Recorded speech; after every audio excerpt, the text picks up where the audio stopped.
Good day, we're going to talk about the four variable K map.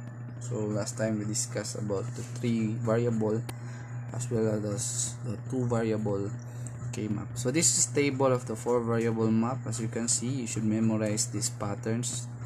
So these are squares. So it starts.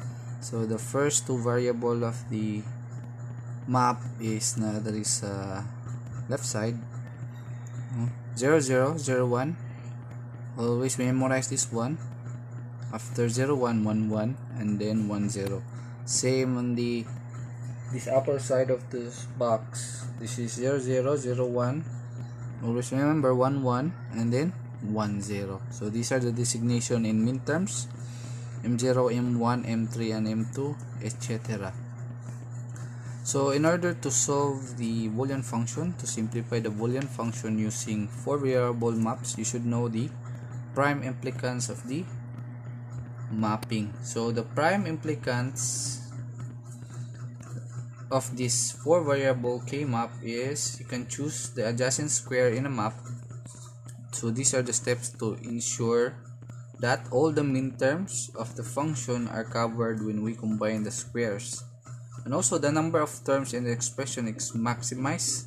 So in order to simplify the function, so dili siya pwede, there are no redundant terms, and then sometimes there may be two or more expressions that satisfy the simplification area.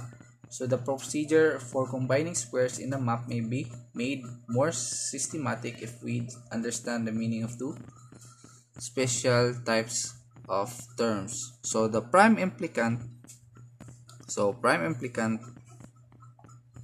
prime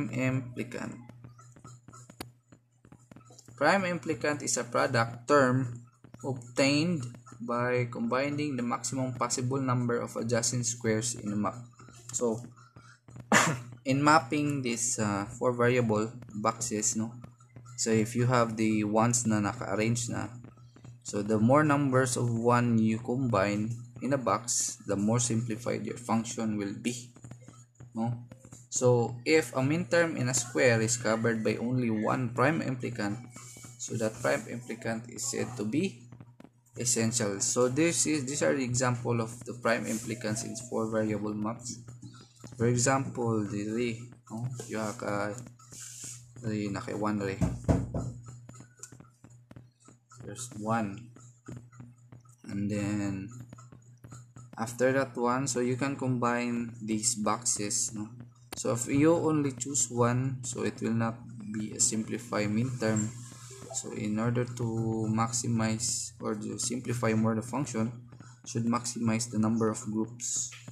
So you can group this part, you can group that part, you can group all this one also, you can group also this one. So meaning grouping these four ones, pwede nimo siya mag-group. So therefore the Boolean, the minterm expression is, so tanawon nimo yung variable, so nag-change man ang W from 0 to 1, so cancel ang W, so wala nag-change ang X, so therefore this will be X prime. So minterm na niya lang upat ha, X prime. So dere sa upper side tanawon nimong Y, so nag-change ang Y from 0 to 1, so cancel ang Z, wala nag-change, so therefore ang value niya is 0, so Z prime. So therefore the minterm of this prime implicant is X prime Z prime.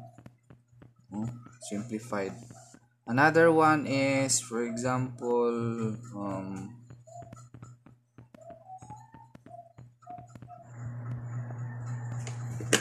so another one is 1 1 1 1 1 1. So you can group this one into 8. Pwede then ituyok ba? 8 8 8.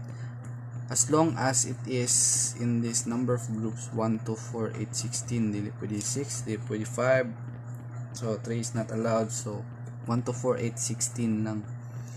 So if you simplify this function, 8 sila, so tanawon nimo ni, so the only variable that changes its state is W, so cancel na, and then X na mabilin, so that is X prime. So there is a upper side, so makancel mo siya nan kay because nag-change man sila tanan. So that's why the simplified Boolean function is x prime. So kung tanan ay 1 tanan, so makancel mo tanan, so therefore the equivalent function is equal to 1. Pwede po siya 4, no? Duha na. As long as ma-apply lang nimo ni, and dili siya pwede diagonal, dapat kuan lang adjacent boxes lang.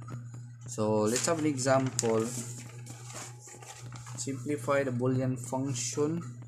So muna ang min term 0, 1, 2, 4, 5, 6, 8, 9, 12, 13, 14. So drawing na to ang map. So w, x, y, and z.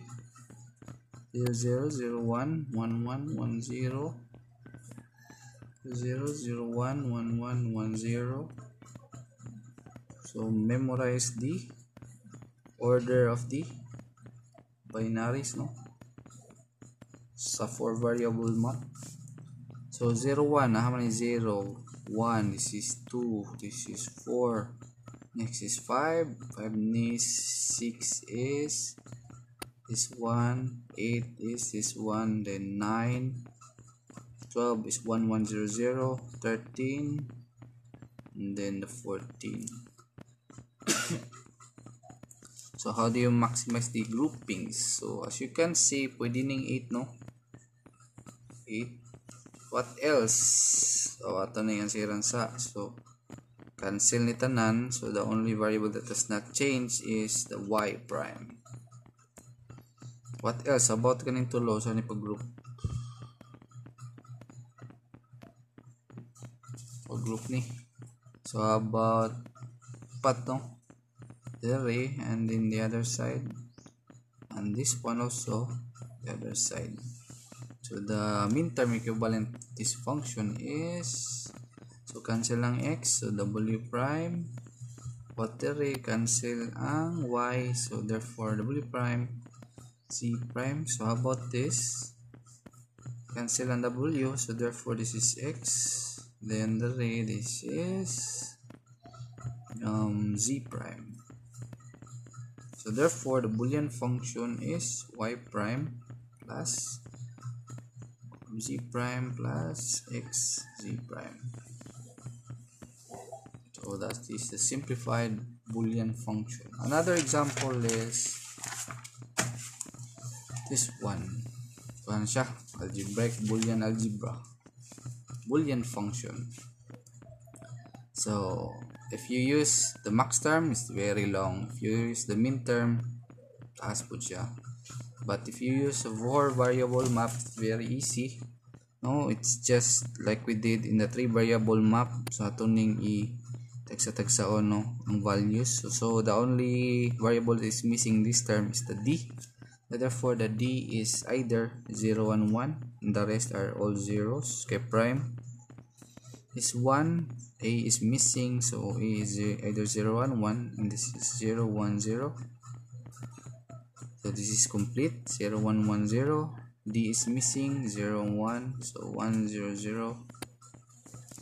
And then this is 8, this is 9, this is 6, this is 2, this is 10, this is 0, and this is 1. So ato nang i-map, memorize the 4 variable map. So since this is AB na, so you will not use W na, AB man, ABCD ang iyang variable. So 0 0 0 1 1 1, 0 0 0 1 1 1 1 0.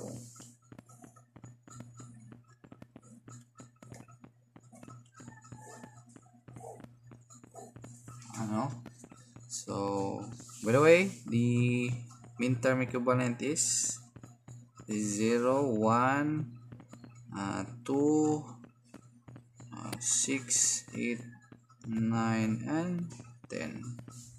So therefore atong i-map diri, this is 0 1 2 6 is this one, 8 9, and then the 10. So atong i-map. So So since na ay upat sa edge, so we can group this 4.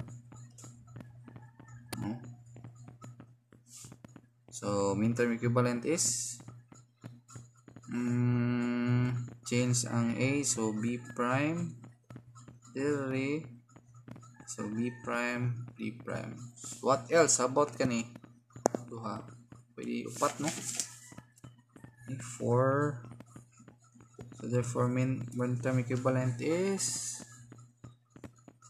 so nag-change ang A, so therefore this is B prime and then C prime. What else? So kanina lang nabilin. So you cannot group this one into 4. So it's impossible. So that's why group into 2 na lang.